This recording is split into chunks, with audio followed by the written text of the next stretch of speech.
Ada kata-kata yang menenangkan dan ada pula yang meninggalkan luka yang tak kunjung sembuh. Dan hanya Anda yang memutuskan kata mana yang akan digunakan.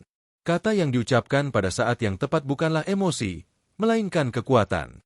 Dan jika Anda tahu sebutan yang tepat, Anda dapat memasuki pikiran seorang wanita tanpa menyentuh tubuhnya dan bahkan membuatnya memikirkan Anda saat ia tidur di pelukan pria lain.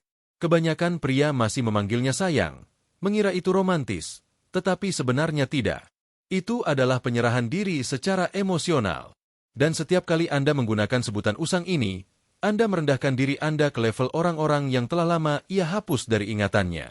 Hari ini saya akan menunjukkan kepada Anda sebutan-sebutan yang dapat digunakan pria sejati untuk membangkitkan hasrat seorang wanita dari lubuk hatinya. Sebutan-sebutan ini tidak manis, melainkan strategis.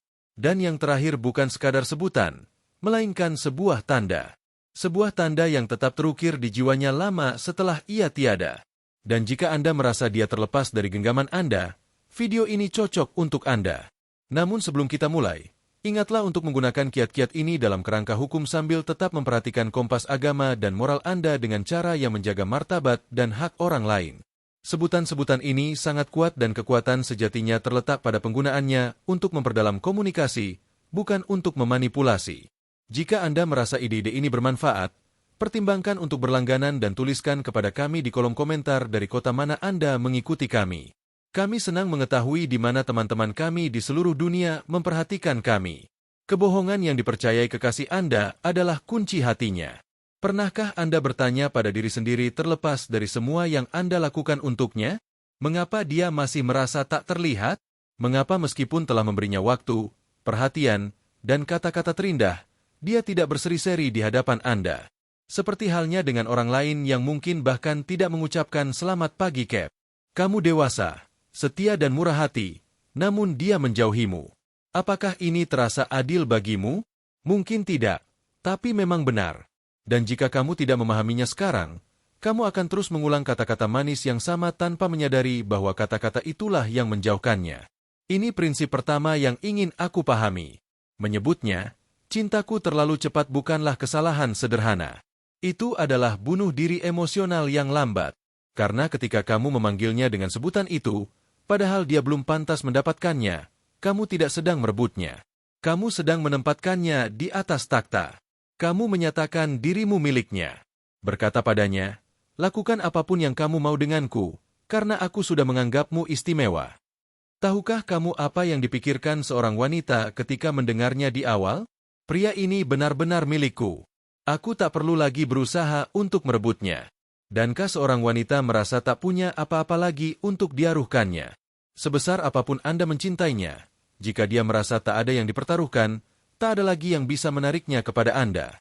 Anggaplah dia sebagai perhiasan yang datang kepadanya melalui pos tanpa diminta. Apapun yang diberikan dengan mudah akan dilupakan tanpa rasa bersalah. Ketika Anda memanggilnya cintaku terlalu cepat, Anda memberikan diri Anda secara cuma-cuma. Dan karena dia mendapatkan Anda dengan begitu mudahnya, dia tak lagi menginginkan Anda. Prinsip pertama, gelar yang mengungkapkan dirinya, bukan menggambarkannya. Sekarang setelah kita memahami apa yang tidak boleh dikatakan, saatnya mencari tahu apa yang harus dilakukan. Rahasianya bukan terletak pada gelar-gelar cantik seperti kecantikanku atau putriku, melainkan pada gelar yang mengandung sedikit pengungkapan. Apa itu gelar yang mengungkapkan? Gelar yang tidak menggambarkan penampilan luarnya, melainkan mengisyaratkan sifat batinnya, energi yang Anda rasakan darinya. Gelar yang berkata padanya, aku melihat melampaui topeng. Aku melihat kekacauan yang indah, kekuatan yang tenang, atau api yang terpendam di dalam dirimu. Interpretasi psikologis. Setiap wanita merasa memiliki sisi tersembunyi yang tidak dilihat orang lain. Ketika Anda memberinya gelar yang mencerminkan sisi ini, Anda menciptakan koneksi yang langsung dan mendalam di tingkat bawah sadar. Anda bukan lagi sekadar pria yang menganggapnya cantik, melainkan pria yang benar-benar memahaminya. Dan rasa dipahami itu adalah afrodisiak paling ampuh. Contoh praktis. Alih-alih kecantikanku, cobalah badai kecilku jika ia memiliki kepribadian yang kuat dan mudah berubah. Gelar ini mengakui kekuatannya, tetapi membingkainya dalam cahaya yang lembut atau masalah favoritku jika ia cenderung dramatis atau berlebihan. Anda mengubah kenegatifannya menjadi sesuatu yang menawan dan menawan, atau penyihirku jika kehadirannya misterius dan pengaruhnya terhadapmu kuat. Dengan gelar ini, kamu mengakui kekuasaannya atasmu dengan cara Ye.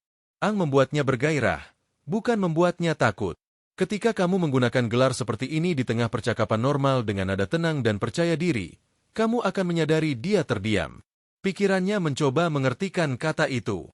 Dan jeda ini, kebingungan yang nikmat ini adalah momen ketika dia mulai memikirkanmu dengan cara yang sama sekali berbeda. Prinsip kedua, gelar yang menciptakan dunianya sendiri. Wanita mendambakan untuk merasa istimewa di dunia yang memperlakukan mereka seperti angka dan pria yang menciptakan bahasa rahasia dengan mereka menjadi adiktif. Apa nama panggilan ini? Nama panggilan ini berasal dari lelucon pribadi, kenangan bersama atau detail unik yang hanya kamu sadari tentangnya. Nama panggilan ini mungkin terkait dengan caranya tertawa, atau kata yang dia ulangi berulang kali. Interpretasi psikologis. Nama panggilan seperti ini membangun gelembung eksklusif di sekitar kalian berdua. Itu memberitahunya ada dunia yang hanya untuk kita. Sebuah dunia dengan bahasanya sendiri yang tak seorang pun mengerti. Rasa eksklusivitas dan kepemilikan ini begitu mendalam. Dan setiap kali Anda menggunakan nama panggilan ini, Anda memperkuat ikatan rahasia itu dan mengingatkannya bahwa hubungan Anda berbeda dari yang lain. Contoh praktis. Jika dia tertawa dengan cara yang unik, panggil dia tawaku. Jika Anda bertemu pertama kali di tengah hujan, katakan tetesan hujanku. Jika dia sangat menyukai jenis permen tertentu, panggil dia dengan nama permen itu. Kuncinya di sini adalah gelar yang personal dan jujur. Ini menunjukkan bahwa Anda tidak sedang bersandiwara, melainkan memperhatikan detail-detail kecil yang tak seorang pun lihat.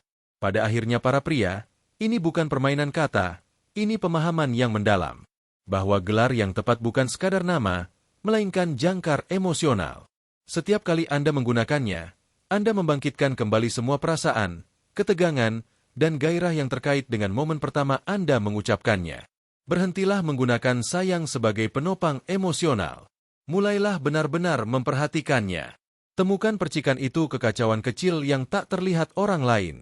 Lalu di saat yang tak terduga, berikan dia gelar rahasanya. Jangan katakan kamu istimewa. Buat dia merasa istimewa dengan gelar yang hanya bisa Anda berikan. Dengan begitu, Anda bukan sekadar pria biasa dalam hidupnya, melainkan pria yang tak pernah berhenti ia pikirkan. Pria yang memegang kunci rahasia untuk menjilat. Untuknya pria yang tak terlupakan. Jadi pastikan Anda berlangganan dan sebelum pergi tulis di kolom komentar, apa nama panggilan teraneh atau terkuat yang pernah Anda berikan kepada pasangan Anda atau dengar dan apa dampaknya. Saya ingin mendengar cerita Anda. Silakan.